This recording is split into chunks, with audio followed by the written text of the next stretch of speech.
আল্লাহ রাব্বুল আলামিন পবিত্র কুরআনুল কারীমের ভিতরে ঘোষণা করেন, লাইন শাকারতুম লাযীদান্নাকুম ওয়া লাইন কাফারতুম ইন্না আযাবী লাশাদীদ।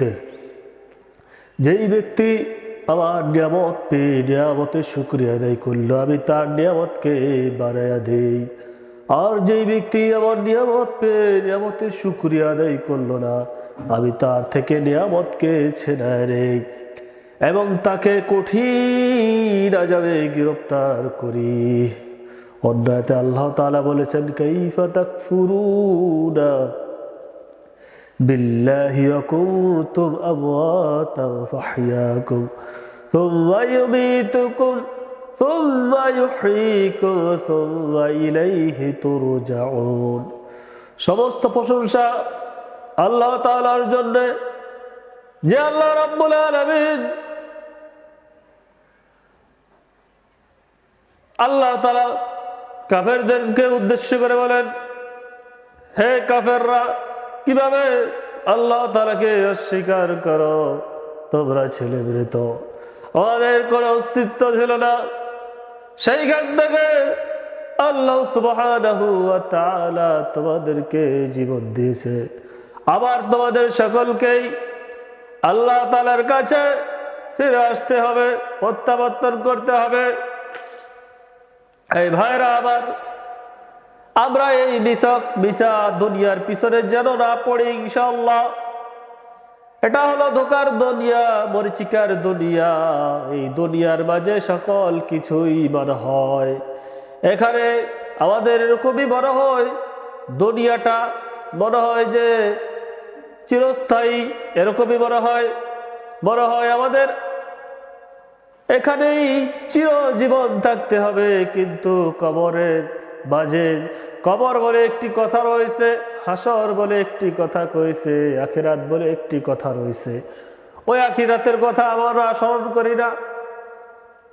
হাসরের ময়দানে আমাদেরকে সমবেত হতে হবে, ওই কথার কথা আমাদের একটু খেয়াল নাই, ওই কথা আমাদের একটু মনে নাই।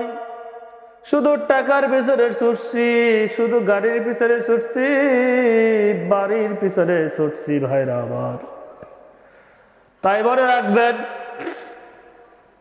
আল্লাহ তাআলা ওই সমস্ত লোকদের ব্যাপারে হুঁশিয়ারি দিলেন, কাইফা তাকফুরুনা, হে অবিশ্বাসীরা, কিভাবে আল্লাহ তাআলাকে অস্বীকার করা। তোমরা ছেলে মৃত, ফাহইয়াকুম, অতঃপর তোমাদেরকে জীবন দেওয়া হয়েছে, সুম্মা ইউমীতুকুম, অতঃপর তোমাদেরকে মৃত্যুবরণ করতে হবে, সুম্মা ইলাইহি তুরজাউন, অতঃপর তোমাদের সকলকে আল্লাহ তাআলার কাছে প্রত্যাবর্তন করতে হবে। অনেকে ভাইরা আমার মনে করেন মৃত্যুর পরে আপনার কোনো হিসাব হবে না। আপনার একটা দেহ মাটিতে দাপন করার পরে আপনার এই দেহটা পচে গলে মাটির সাথে মিশে যাবে, আর কোনো হিসাব হবে না। যদি এইরকম মনে করে থাকেন, তাহলে বুঝে নেবেন আল্লাহ তাআলা আপনাকে ছাড়বেন না। আল্লাহ তাআলা আপনাকে আল্লাহ তাআলার কাছে ফিরে আসতে হবে। ফেরেশতারা পাকড়াও করবে, আল্লাহ তাআলার হুকুমে আপনাকে জিজ্ঞাসাবাদ করা হবে। যদি মুনকার নাকিরের হাল জবাব সুন্দর মতো দিতে পারেন, তাহলে আলহামদুলিল্লাহ, মাশাআল্লাহ, আপনি মাপ পেয়ে যাবেন, শান্তির ঘুমাবেন, আরাম আয়েশে ঘুমিয়ে থাকবেন। কবরের মাঝে জান্নাতের সাথে একটি সুড়ঙ্গ রাস্তা করে দেওয়া হবে। এই জান্নাতের রাস্তার সাথে, সুড়ঙ্গের সাথে জান্নাতের আরাম আয়েশ আপনার কবরে আসতে থাকবে, মিশতে থাকবে। জান্নাতের আরাম আয়েশ আপনার কবরকে সুসজ্জিত করে দেবে, জান্নাতের পোশাক পরিধান করে দেওয়া হবে। আরাম আয়েশে আপনার একটা ঘুম হবে, এক ঘুমে আপনার কিয়ামত পর্যন্ত, দুনিয়া যখন ধ্বংস হয়ে যাবে, ইসরাফিল আলাইহিস সালাম যখন সেই গায়ে ফুঁক দেবে, দুনিয়াটা যখন কিয়ামত হয়ে ধ্বংস হয়ে যাবে, তখন একটা শব্দ আসবে আপনার কবরে, ওই শব্দে আপনার ঘুম ভেঙে যাবে। ঘুম ভেঙে যাওয়ার পরে বলবেন আপনি, কে আমার ঘুম ভাঙালো? আমি এইমাত্র ঘুমালাম, আমার ঘুম ভাঙালো কে? তারপর ফেরেশতারা বলবে, কিয়ামত হয়েছে, কিয়ামতের শব্দে আপনার ঘুম ভেঙে গিয়েছে, আপনি অনেক বছর ঘুমিয়েছিলেন। আর সে বলবে, ওই মুমিন মুসলমান, মাত্র ঘুমালাম, চোখ কসলাবে আর বলবে, কে আমার ঘুম ভাঙালো? আমি মাত্র ঘুমাইলাম, আমার ঘুম ভাঙলো কে? এই হলো মুমিনের ঘুম।